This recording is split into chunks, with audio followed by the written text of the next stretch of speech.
묵상 기도 드리심으로 3월 첫 번째 주일 예배로 하나님께 영광 돌리겠습니다.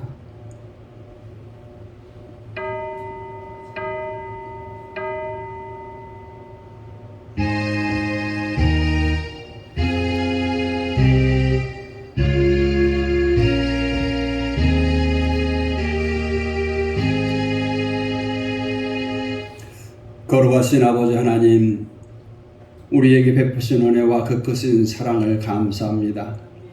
우리들을 사랑하셔서 지난 겨울 동안도 우리들 하나님의 은혜 가운데 건강하게 지나게 하시고 이 새봄 3월을 맞게 하시니 감사합니다. 지나온 모든 것들이 돌아올 때에 하나님의 은혜로 된 것이 참으로 많습니다.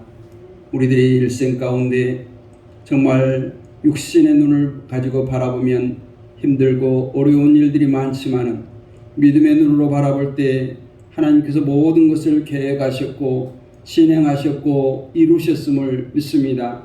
아버지 하나님, 장래에도 미래에도 우리와 동행하여 주시고 에베네셀의 그 하나님께서 임마누엘로 항상 붙들어 주옵소서. 오늘도 신령과 진정함으로 예배하기 위해서 하나님의 귀한 백성들이 모였습니다. 이 시간 우리들의 마음을 정결케 하사 아버지 하나님께서 기뻐 찾으시는 거룩한 예배자가 되게 하여 주시고 아버지 예배를 통해서 전능하신 하나님을 만나고 돌아가는 시간 되게 하여 주옵소서.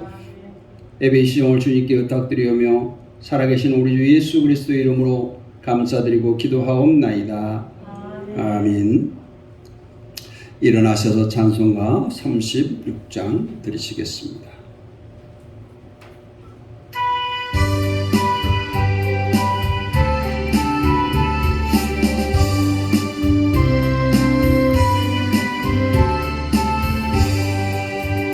주 예수의 이름 높이어 다 찬양하여라. 금멸류관을 들여서 만유의 저찬양. 금멸류관을 들여서 만유의 찬양. 주 예수 당한 고난을 못 잊을 테이나 내 귀한 법에 바쳐서 만유의 저찬양. 내 귀한 법에 바쳐서 만유의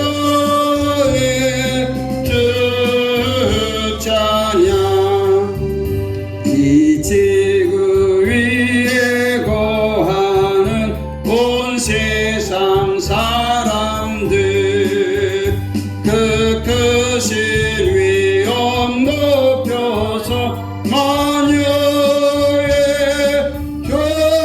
저찬양. 그 크신 위엄 높여서 만유의 찬양. 주 믿는 성도 다 함께 주 앞에 엎드려 무궁한 노래 불러서 만유의 저찬양. 무궁한 노래 불러서 만유의 찬양. 아멘.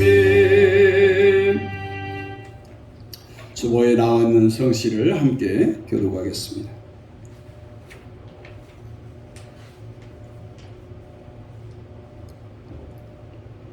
하나님이여 나를 지켜주소서. 내가 주께 피하니이다. 내가 여호와께 아뢰되 주는 나의 하나님이시오니 주밖에는 나의 복이 없다 하였나이다. 땅에 있는 성도들은 존귀한 자들이니 나의 모든 즐거움이 그들에게 있도다. 나는 지레 나는 그들이 드리는 피의 전제를 드리지 아니하며 내 입술로 그 이름도 부르지 아니하리로다. 여호와는 나의 산업과 나의 잔의 소득이시니 나의 분깃을 지키시나이다. 내게 줄로 젖은 구역은 아름다운 곳에 있으며 나의 기업이 실로 아름답도다. 나를 훈계하신 여호와를 송축할지라. 저마다 내 양심이 나를 교훈하도다.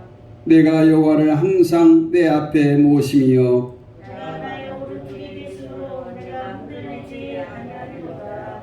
아멘. 사도신경으로 우리의 신앙을 고백합니다. 나는 전능하신 아버지 하나님 천지의 창조주를 믿습니다. 나는 그의 유일하신 아들 우리 주 예수 그리스도를 믿습니다. 그는 성령으로 잉태되어 동정녀 마리아에게 나시고 본디오 빌라도에게 고난을 받아 십자가에 못 박혀 죽으시고 장사된 지 사흘 만에 죽은 자 가운데서 다시 살아나셨으며 하늘에 오르셔 전능하신 아버지 하나님 우편에 앉아 계시다가 거기로부터 살아있는 자와 죽은 자를 심판하러 오십니다. 나는 성령을 믿으며 거룩한 공교회와 성도의 교제와 죄를 용서받는 것과 몸의 부활과 영생을 믿습니다. 아멘. 착석하셔서 찬송가 433장 드립니다.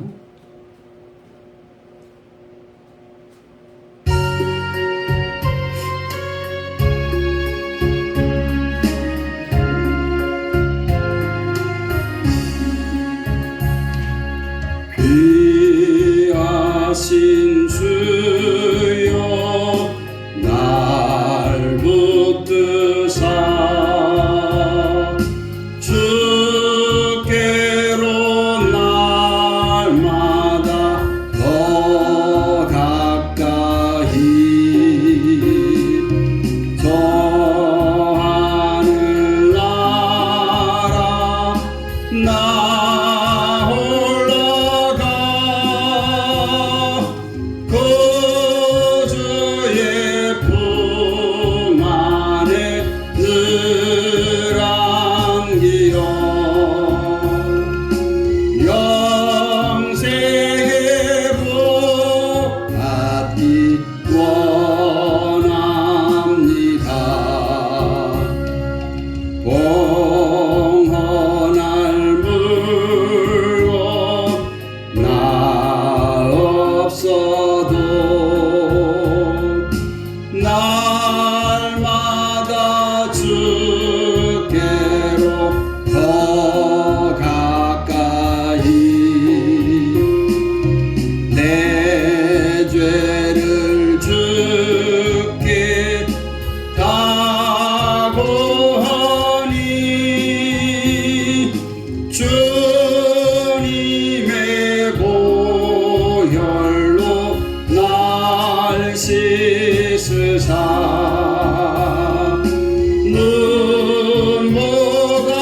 눈보가도 이게 다 없소서. 간악한 마귀 날 꿰어도 주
기도하겠습니다. 영광과 존귀 찬양을 세세무궁토록 받으시기에 합당하신 아버지 하나님, 오늘도 우리를 하나님의 귀한 존전에 부르셔서 거룩한 예배자로 세워주시고 우리들의 부족한 입술을 들어 하나님의 성호를 찬양하며 예배하게 하시니 감사합니다. 벌써 2021년도 3월을 맞이합니다. 아버지 하나님, 겨울에 죽었던 것 같은 나뭇가지에 새 움이 돋고 땅속에서 새싹이 솟아오른 것처럼 우리들의 삶 속에 새로운 소성의 영을 부어주셔서 성령이 날마다 우리를 다스려 주시사 아버지 하나님 앞에 바로 서갈 수 있는 우리 모든 성도들이 되게 하여 주옵소서. 아버지 하나님, 이 나라와 이 민족을 위해서 기도합니다. 이 나라 이 백성을 불쌍히 여기시고 긍휼을 베풀어 주옵소서. 아버지 하나님, 정말 목이 곧은 백성입니다. 하나님, 창조주 하나님을 모르는 백성들이 많습니다. 아버지 하나님, 정말 이 어려운 때에 창조주를 기억하는 이 백성들 되게 하여 주옵소서. 하나님 앞에 회개하고 무릎 꿇는 백성들 되게 하여 주옵소서. 대통령을 비롯해서 지도자들을 주여 붙들어 주시고 저들이 진정으로 하나님을 두려워하고 백성들을 잘 섬길 수 있는 지도자들 다 되게 하여 주옵소서. 코로나로 인해서 이 지구촌이 너무너무 힘든 가운데 있습니다. 이 나라도 어려운 가운데 있습니다.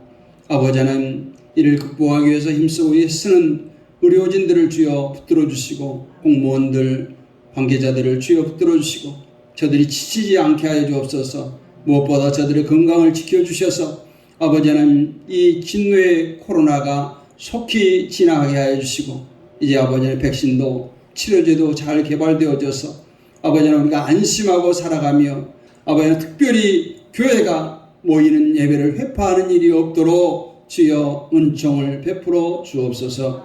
아버지 하나님, 이 나라의 산적에 있는 많은 갈등들도 있습니다. 아버지 하나님, 정치적인 갈등도 있습니다. 지역 간의 갈등도 있고 이념 간의 갈등도 있고 아버지 하나님, 세대 간의 갈등, 아버지 하나님, 빈부 간의 갈등들도 있습니다. 아버지 하나님, 이 모든 갈등들이 하나님의 은혜로 치유되어지게 하여 주옵소서. 하나 되게 하여 주옵소서. 아버지 하나님, 남북이 하나 되기를 원합니다. 저 북녘 땅을 기억하시고 아직도 지하에서 숨죽여가며 예배하는 저 동포들을 불쌍히 여기사 저들의 간구를, 저들의 신음을 들어주시고 이스라엘 백성들을 애굽에서 구원하였던 것처럼 저들을 주여 구원하여 주시옵소서.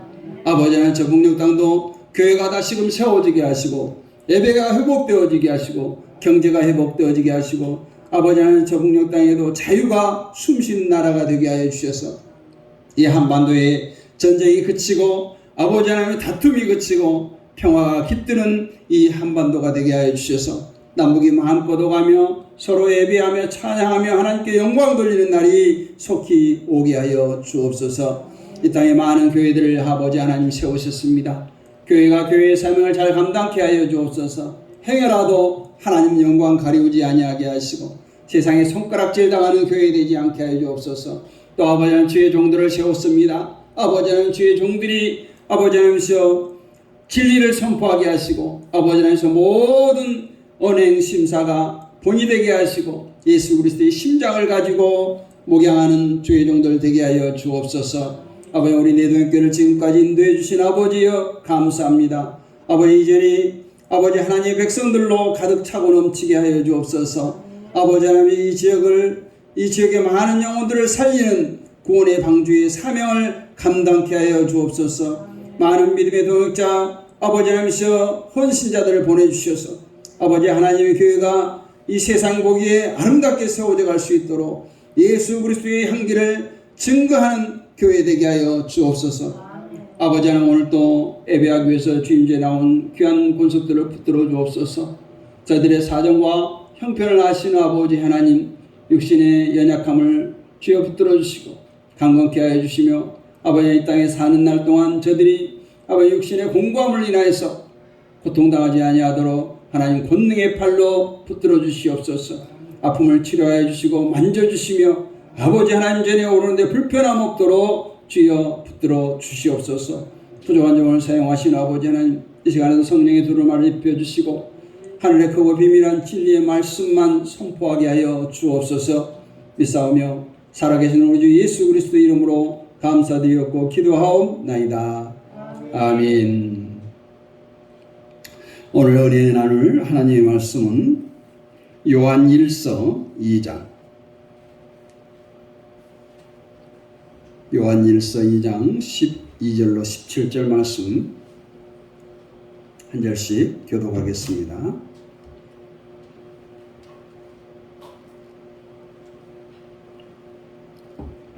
신약성경 뒤편에 요한일서 2장 12절부터 17절 말씀까지 저와 여러분이 한 절씩 교독합니다. 자녀들아, 내가 너희에게 쓰는 것은 너희 죄가 그의 이름으로 말미암아 사함을 받았으며 아비들아, 내가 너희에게 쓰는 것은 너희가 태초부터 계신 일을 알았으며 청년들아, 내가 너희에게 쓰는 것은 너희가 악한 자를 이겼습니다. 아이들아, 내가 너희에게 쓴 것은 너희가 아버지를 알았으며 아비들아, 내가 너희에게 쓴 것은 너희가 태초부터 계신 일을 알았으며 청년들아, 내가 너희에게 쓴 것은 너희가 강하고 하나님의 말씀이 너희 안에 거하시며 너희가 흉악한 자를 이기었음이라. 이 세상이나 세상에 있는 것들을 사랑하지 말라. 누구든지 세상을 사랑하면 아버지의 사랑이 그 안에 있지 아니하니 이는 세상에 있는 모든 것이 육신의 정욕과 안목의 정욕과 이생의 자랑이니 다 아버지께로부터 온 것이 아니요 세상으로부터 온 것이라. 이 세상도 어둠으로 지나가되 오직 하나님의 뜻을 행하는 자는 영원히 거하느니라. 아멘. 할렐루야. 오늘 말씀의 제목을 한번 같이 외치겠습니다. 인생의 가치관을 바꾸어 살자. 인생의 가치관을 바꾸어 살자. 제가 이 설교를 참 많이 했습니다. 우리 내동교회 와서도 한 것 같기도 하고 안 한 것 같기도 하고, 그러나 또 새롭게 말씀을 묵상하면서 오늘 은혜를 나눌까 합니다. 여기 다이아몬드가 있습니다. 수업은 하는 거죠. 또 아름다운 소나무 분재가 있습니다. 또 꽤 비싼 애완견이 있습니다. 그리고 서울역 지하도에서 하루하루 생명을 부지해가는 노숙하는 노인이 있습니다. 여러분은 어디에 가장 관심을 갖습니까? 아니, 어느 것이 가장 가치 있습니까?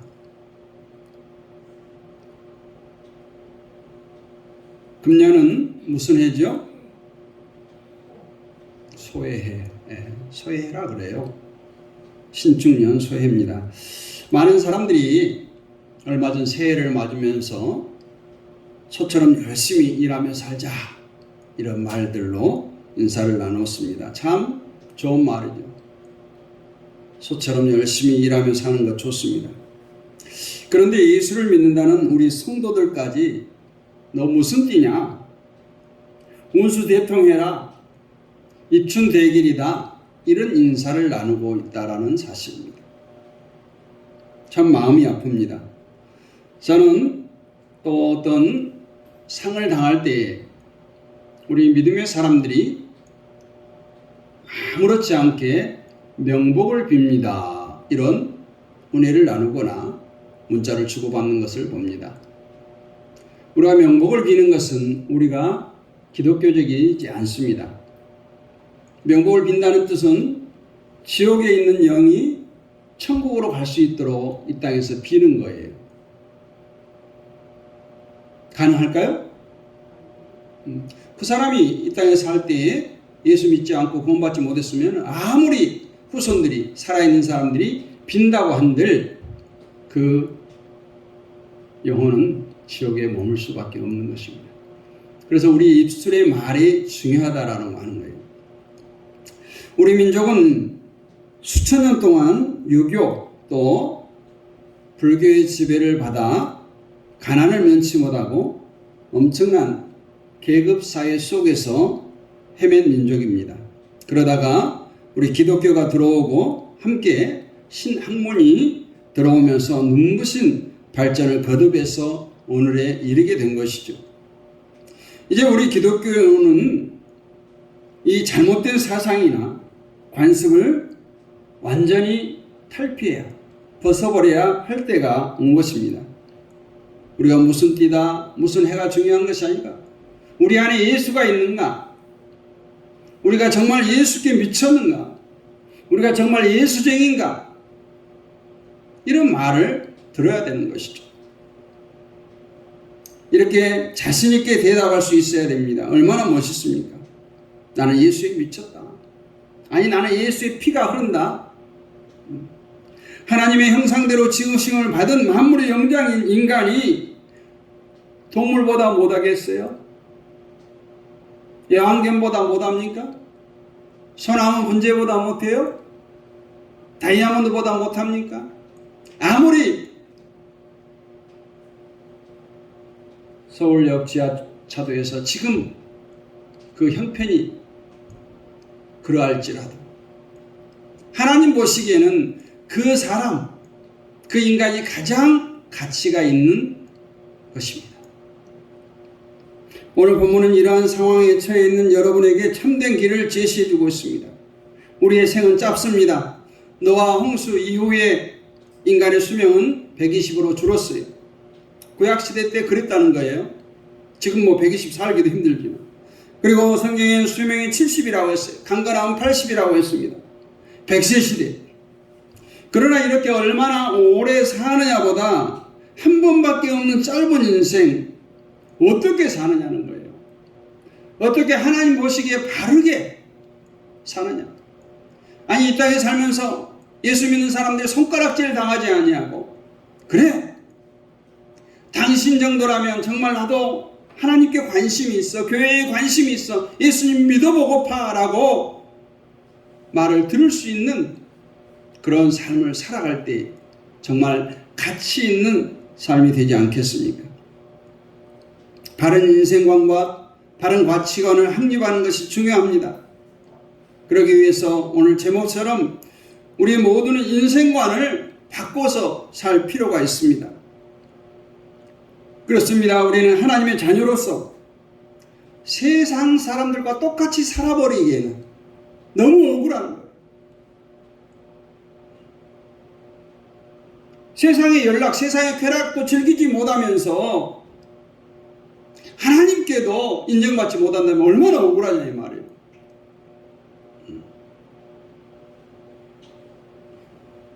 세상과 구별은 이 세상에 이단화가 되어라는 것이 아니에요. 왕따로 살아라는 것이 아니에요. 거룩하게 살아라는 것. 성도가 무슨 뜻이에요?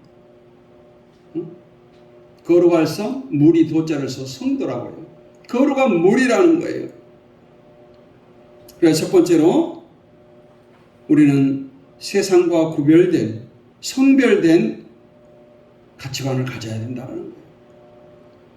우리는 분명히 세상과 떨어져 살 수는 없습니다. 그러나 배가 대해를 유유히 항해하듯이 우리는 이 세상에 살지만 무리의 배처럼 그 세상 속에 가라앉지 않고 유유히 항해할 수 있어야 된다는 거예요. 그런데 그 인생의 항해 속에 그 배의 항해보다도 더 큰 어려움이 저사리고 있다는 거예요. 때로는 폭풍우가, 때로는 생각지도 않은 암초가 우리를 괴롭히고 파멸시키려고 도전해 옵니다. 이것이 사탄 마귀의 역사지요. 그러나 세상의 물속으로 좌초시키려 해요. 온갖 유혹으로 세상 속으로 끌어들이려고 합니다. 세상과 구별되지 않는 사람은 참 기독교인, 참 성도라고 할 수 없습니다. 그저 신자일 뿐이에요. 이것도 믿고 저것도 믿어보고 여기저기 기웃거리는 그런 신자에 불과하다는 얘기예요. 사랑하는 성도 여러분, 과거 속에서 뛰어나오기를 원합니다. 옛생각, 옛사람을 벗어버리기를 원합니다. 새 인생관, 새 가치관을 가지고 살아가시기를 바랍니다. 무슨 말이에요? 세상 사람, 세속적인 사람들과 구별되게 살자는 거예요. 말하는 것도, 행동하는 것도, 공부하는 것도, 잠자는 것도 다르게, 목적을 다르게, 분명하게 다른 목적, 다른 가치관을 잡고 살아가야 합니다. 이처럼 자신의 삶의 철학이 분명한 계획이 있어야만이 우리는 성도의 삶, 구별된 삶을 살 수 있습니다.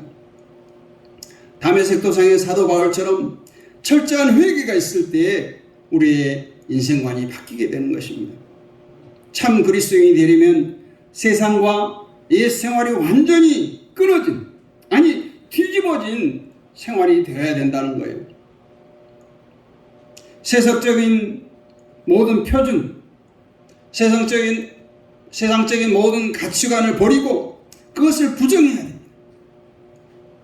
오늘 본문 15절은 세상을 사랑치 말라 했어요. 세상을 사랑하지 않는 것, 이것부터 예수를 사랑하는 것, 예수를 사랑하는 것이 진정한 시작이기 때문에 그렇습니다. 이것이 바로 우리 구별된 성도의 진정한 태도인 것입니다. 하나님의 자리에, 예수 그리스도의 자리에 그 무엇도 옮겨놓아서는 안 된다는 것을 명심하시기를 바랍니다. 두 번째는 비전을 갖고 살아야 됩니다. 꿈을 가져야 돼요. 어떤 선생님이 한 번은 자기 반 학생들에게 벼룩을 가지고 시험을 한 거예요. 그리고 벼룩을 다 나눠주고 벼룩 위에 유리 컵을 엎은 거예요. 그리고 관찰을 시킵니다. 그 벼룩이 얼마나 높이 뛸 수 있는가를 관찰하는 거예요. 근데 벼룩이 뛰면 유리 잔에 부딪혀 턱 떨어지고, 뛰면 턱 떨어지고 계속 그런 거예요. 한참을 그렇게 하다가 이제는 유리컵을 치웠는데 벼룩이 높이 뛰지 못하고 아까 큰 높이만 뛰는 거예요.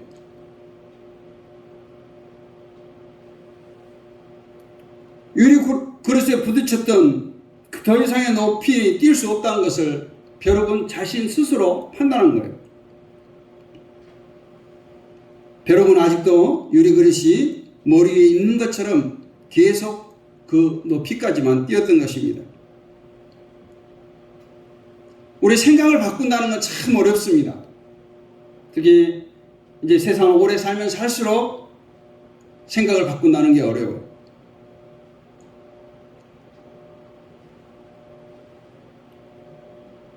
오영석이라는 소녀는 가난했습니다. 학교에 진학할 수 없게 됐어요. 그리고 하나님께 기도했어요. 믿음이 좋았어요. 하나님, 진학의 길을 열어주십시오. 기도했어요. 그리고 편지를 썼어요. 그리고 우체통에 넣었습니다. 수신자는 하나님께 이렇게 썼어요. 이 겉봉에 하나님께라고 적힌 이 편지를 어떻게 처리할까 고민하던 우체국에서 생각 끝에 그것을 그냥 천국으로 보낼 수는 없으니까 어떤 교회로 보냈습니다. 그리고 그 교회 목사님의 추천으로 이 소녀는 대학교에 진학하고 해외 유학을 마치고 돌아와서 한신대의 조직신학 교수가 된 오영석 교수의 어린 시절의 이야기입니다. 꿈을 갖는다고 하는 것, 내가 뭘로 내가 대학을 가, 내 형편에 무엇을 해, 아니 내 주제에 무엇을 해라고 주저앉는 사람은 유리잔 높이만큼만 뛰는 벼룩과 같은 거예요. 꿈을 가두고 생각을 가두고 사는 사람은 그 유리잔 높이에 갇혀 사는 벼룩과 같습니다. 나는 안 돼.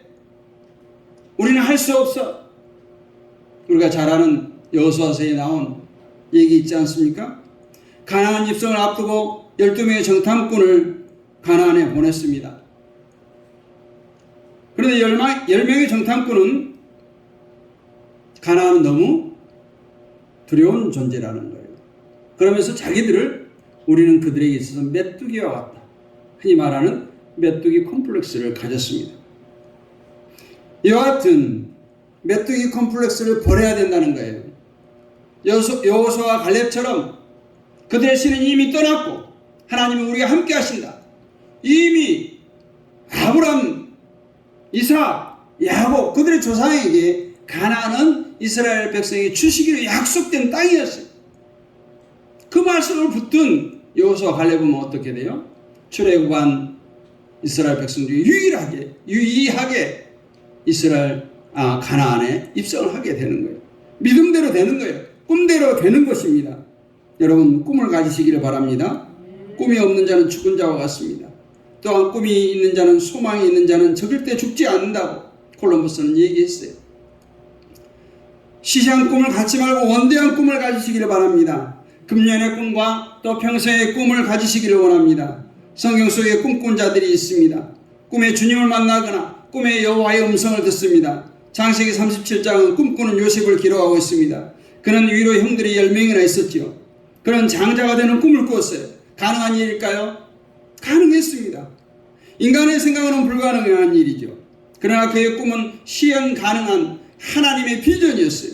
그는 아버지를 보면서 여호와 하나님께서 함께 하시기만 하면 장자권도 얻을 수 있구나 확신을 가졌을지 모릅니다. 아버지 야곱은 형 에서의 장자권을 차지하고 축복을 받았잖아요. 뿐만 아니라 그 조부 아브라함은 장자 이삭을 제물로 드림으로써 축복을 받았습니다. 요셉은 할아버지 이삭이 큰할아버지였던 이스마엘이 아닌 장자의 축복을 받았다는 것을 기억하고 있습니다. 에서가 아니라 아버지 야곱에게 장자의 축복을 허락하심을 알고 있었습니다. 이거다. 하나님께서 아버지께서 하신 일이면 나도 할 수 있다. 꿈을 가졌던 것입니다. 요셉의 꿈은 여기에 그치지 않았습니다. 나라의 지도자가 되는 꿈을 꾸었어요. 나이 30세에 당시의 최대 강국이었던 애굽의 총리가 되었습니다. 그런데 그 꿈은 쉽게 이루어졌습니까? 아니에요. 엄청난 고난을 당합니다. 형들의 시기와 질투로 죽을 고비를 넘겼습니다. 애굽에서 종살이를 했습니다. 보디발 아내의 유혹도 있었어요. 그로 인해서 감옥살이에 수많은 죽을 고비와 고난과 유혹, 누명이 그를 안내했던 것이죠. 왜냐하면 그는 꿈을 가졌기 때문에, 그 꿈을 생각했기 때문에 그는 이 모든 과정을 참을 수 있었어요. 인내할 수 있었습니다. 하나님의 때가 임할 때 애굽을 다스리는 총리가 되고 흉년 때에 가족과 민족을 구하는 대역사를 이루게 된 것입니다. 지나고 보면 하나님의 큰 그림이 있었던 것입니다. 사랑하는 성도 여러분, 여러분은 어떤 꿈을 꾸십니까? 자녀 손들이 성공하기를 꿈꿉니까? 아름답고 멋있는 인생의 발레를 만나는 꿈을 꿉니까? 좋은 집에서 살기를 소원합니까? 아니면 돈을 많이 벌어서 거부가 되는 꿈을 꾸십니까?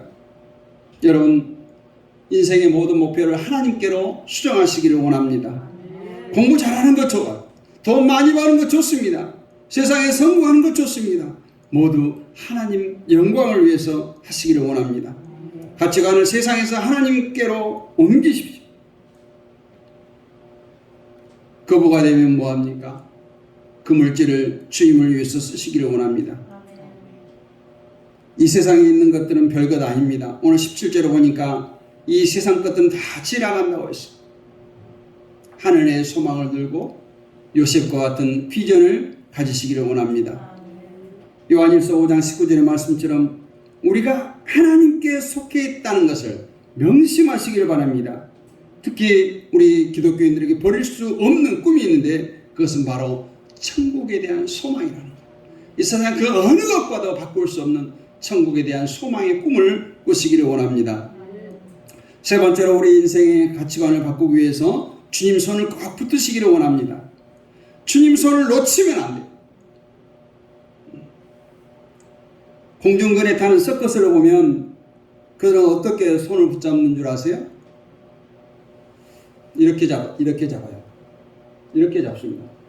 상대방 손목을 서로 잡는 거예요. 내가 잡아야 되는 거예요. 남이 잡아주면 안 되는 거예요. 그러니까 서로 상대방 손목을 잡아요. 이렇게 잡으면 풀리죠. 그러나 이렇게 잡으면 절대 풀리지 않습니다. 주님 손을 굳게 붙드시기를 원합니다. 주님은 항상 우리를 위해서 손 벌리고 계세요. 우리가 그 손을 잡아야 됩니다. 문제는 우리가 팔짱을 끼고 우리가 손을 내밀지 않는다는 거죠. 신명기 28장 12절은 내 손이 행한 대로 복을 받으리라 했습니다. 잠언 12장 14절은 손이 행한 대로 보응받는다 했어요. 이 손은 참 중요합니다. 사람을 대표해요. 자신을 대표하는 것이에요. 사람이 손이 없으면 손이 모자란다 합니다. 나쁜 일을 하는 사람들이 그만두게 될 때 손 씻었다고 말하죠. 일을 멈추면 손 났다고 안 합니다. 어떤 것을 쟁취하고 나서는 수중에 들어왔다고 말합니다. 일을 돕는 사람을 조수라고 말합니다. 모두가 다 아는 일을 손이 다 안다 이렇게 말합니다. 손은 소경에 있어서 눈과 같습니다. 그런데 이 손이 죽어 있으면, 이 손이 일하지 않으면 그 사람은 죽은 자와 같다라는 거예요. 바리새인들이 입은 살았지만 손은 죽었습니다. 선한 사마리아의 비유에 나오는 레위인과 제사장도 손이 죽었습니다. 그러나 이방인이었던 사마리아인은 손이 살았기 때문에 그가 긍휼을 행했던 것입니다. 교회뿐만 아니라 사회생활을 하는 가운데서도 말 많이 하는 자는 일하지 않습니다. 오히려 일을 열심히 하는 자는 말할 시간이 없어요. 행동으로 보여주는 것입니다. 하나님께서는 이 시간도 우리의 죽은 손이 회복되기를 원하고 계십니다. 주님을 위해서 일하시기를 원합니다. 태초로부터 사람은 악을 행하는 데 손을 썼어요. 아담이 죄를 지을 때 손을 썼습니다. 가인이 동생을 죽일 때 손을 썼어요. 노아의 아버지였던 라멕이 손을 써서 사람을 죽입니다. 우리가 손을 들잖아요. 그리고 하나님 앞에 나와 손 들고 찬양도 합니다. 원수의 총칼 앞에서 항복할 때, 자기 목숨이 살려달라고 할 때 손을 들고 항복합니다. 이것은 평화의 상징이에요. 적을 공격할 의사가 없다. 항복의 표시입니다. 회개의 표시입니다. 마가복음 3장 1절로 5절에 보면 예수께서 다시 회당에 들어가시니 한쪽 손 마른 사람이 거기 있는지라 그 사람에게 이르시되 내 손을 내밀라 하시니 내밀 때 그 손이 회복되었더라. 손이 말랐다. 손이 말랐다는 건 손이 쓸 수가 없게 되었다는 거예요. 우리는 이 손으로 주님을 붙들어야 회복의 은혜가 우리에게 임할 줄로 믿습니다. 십자가를 붙들기 원합니다. 요한복음 10장 28절에 하나님께서 붙드시면 아무도 빼앗을 자가 없다 했습니다. 또한 시편 37편 24절로 25절에 여호와께서 손을 붙드시니 저는 자주 넘어지나 아주 엎드러지지 아니한다고 했습니다.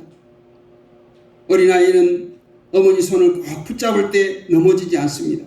기우뚱하면 어머니는 더욱더 아기의 손을 굳게 붙잡아 줍니다.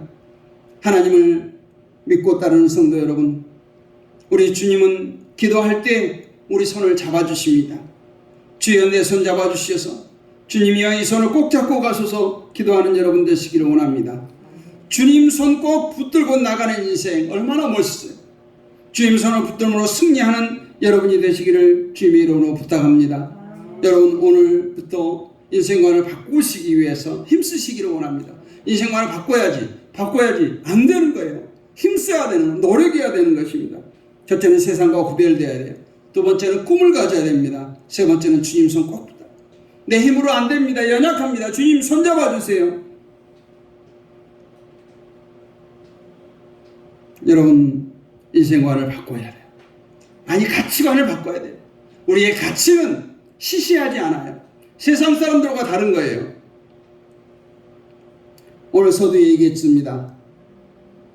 하나님의 관심은 다이아몬드도 아니고 분재도 아니고 애완견도 아니라 보잘것없는 그 인간, 그 영혼에게 관심이 있다는 거예요. 여러분들 가치도 마찬가지입니다. 여러분 스스로 가치를 낮게 평가하지 마세요. 여러분 가치 이 세상에 그 무엇과도 바꿀 수 없는 예수 그리스도의 보혈로 우리를 선택하여 주셨어요. 우리를 하나님의 자녀 삼아주셨어요. 너는 가장 존귀한 자, 너는 내 아들이다, 너는 내 딸이다. 하나님께서 인쳐주셨습니다. 사랑하는 성도 여러분, 우리 교회의 부흥이, 우리 가정의 회복이, 내가 다니는 직장의 일터가, 우리의 모든 삶의 현장이 나로 인해서 날로 회복되어지고 번창하기를 간절히 축원합니다. 그리고 무엇보다 하늘의 뜻이 저와 여러분을 통해서 이 땅에서 이루어지기를 축원합니다. 거룩하신 아버지 하나님 은혜를 감사합니다. 이 땅에 한 번밖에 왔다 갈 수 없는 우리의 인생입니다. 정말 허투루 살지 않게 하여 주옵소서. 하나님께서 원하는 정말 값진 가치관을 가지고 살기를 원합니다. 무엇보다 하나님께서 우리에게 행하셨던 것처럼 우리도 하나님을 존귀하게 섬길 수 있는 자들 되게 하시고, 무엇보다도 성도의 삶, 구별된 삶으로 아버지 하나님 이 땅에서 누릴 수 없는 천국의 놀라우신 축복을 마음껏 누릴 수 있는 우리 모두가 되게 하여 주옵소서. 믿사옵고 우리 주 예수 그리스도 이름으로 감사드리었고 기도하옵나이다. 아멘.